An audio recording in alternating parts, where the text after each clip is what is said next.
នេះទស្សនភាពបងប្អូនយើង1000ជាងគ្រួសារហ្នឹងណាគេចង់មកបើកខាងអង្គការគេចង់មកបើក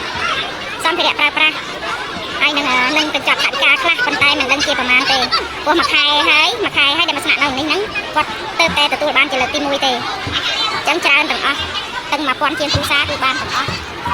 អនុសម្ភារៈប្រើប្រាស់មានតាំងមានធុងសពគ្រប់បែបយ៉ាងហ្នឹងគឺ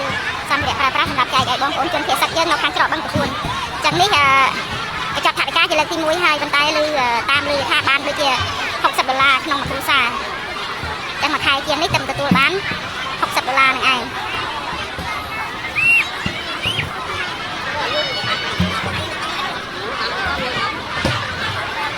បងប្អូនច្រើនហៅជុំគ្នា